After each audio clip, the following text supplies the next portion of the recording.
Here we go. Sicilian defense. Obviously, my opponent's kind of lower rated.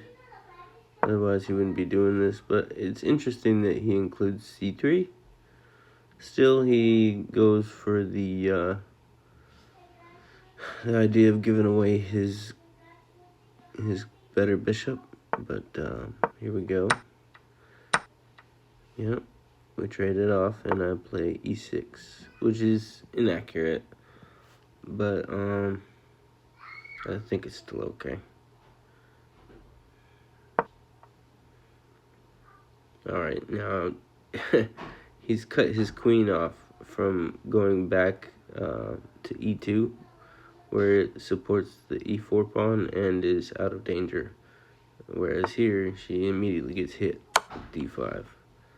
And I'm not sure why, but I feel like for some reason I'd be better suited in an endgame than this other player. So I go for a queen trade immediately, because I feel like it'll make my opponent uncomfortable and he won't want to trade queens. And turns out he was okay with trading queens. So I feel like, oh, alright, I can win this endgame. Right now it's still a queenless middle game, but he plays the weird bishop e3, neglecting his e4 pawn. So we win it. And now we're in the endgame, or a queenless middle game, pawn up for no compensation. Then he makes a strange decision, taking away the f3 square from his knight just to kick my knight, which is fine with me because I'm planning on putting it on d5 if I can. Yeah, the knight develops. Now I'm hitting the bishop for a little gain of time, putting my knight on what I think is a good square. Getting my bishop in the game, preventing any knight g5 moves. So basically making his knight passive while just bringing my stuff out. Okay, he's castling. I want to be able to... Here I want to be able to... in castles, bishop b5 is to control the c4 square, because I want to keep my knight on its current perch. Castles.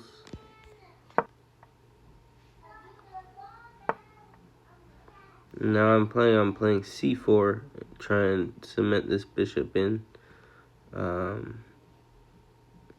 feel like it's a little bit more powerful on its current post, but apparently rook d8 was more accurate.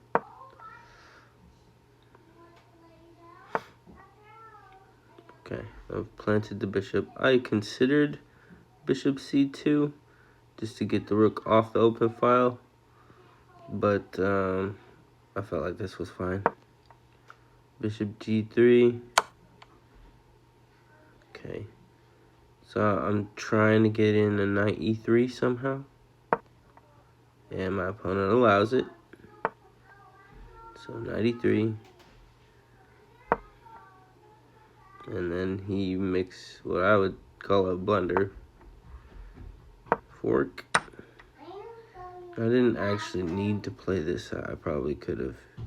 Yeah, after I played this, I thought, well, I didn't need to do this until one of the rooks moved. But it's okay. I can still play.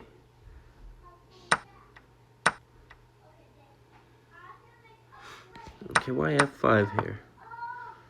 f5, I was thinking I could eventually trap the bishop with something like rook e8, rook d8 setup, and then e5 f4, or h6 g5 f4 kind of stuff.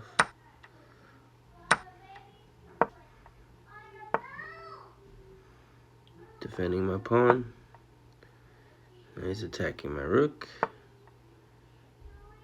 But now his bishop doesn't really have much space. So even though he attacked my bishop, my rook, he did it from the wrong side. Okay, so he's discovering an attack on. He's activating his knight. He's trying to get his knight into e5. So I say, go ahead, put your knight on there. He plays knight e5. Play rook d5. It's not a very good outpost after all.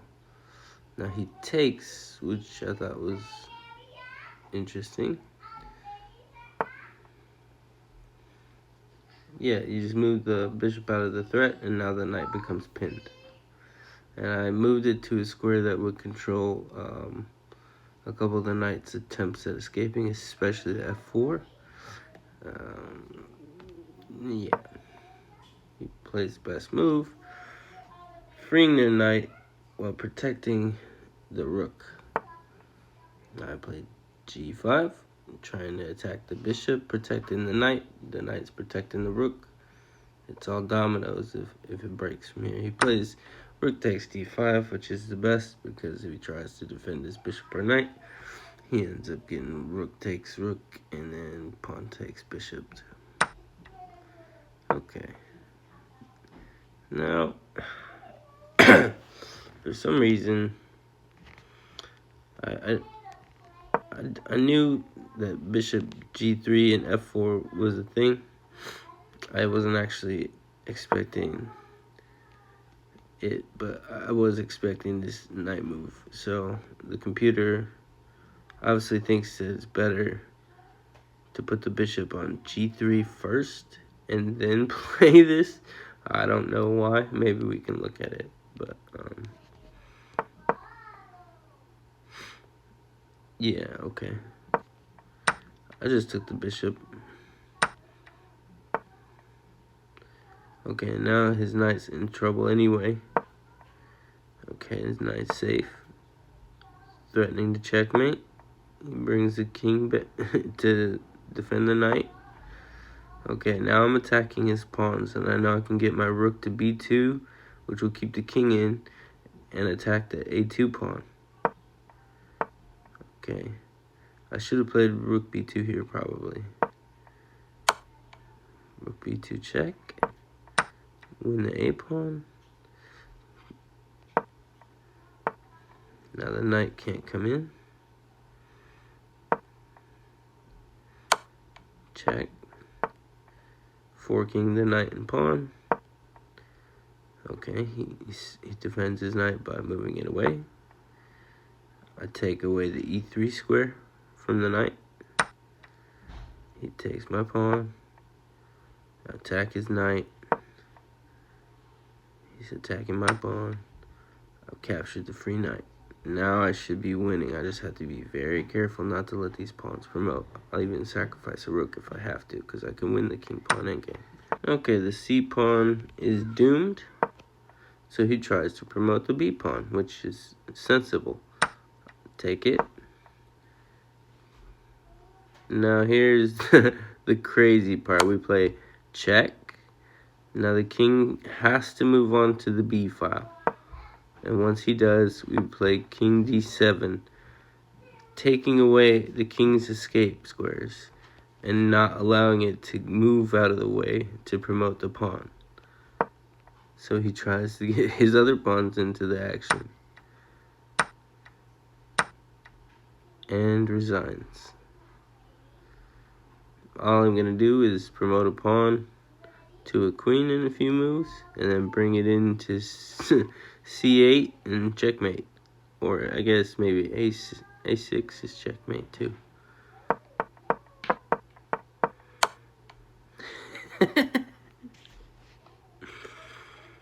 And GG.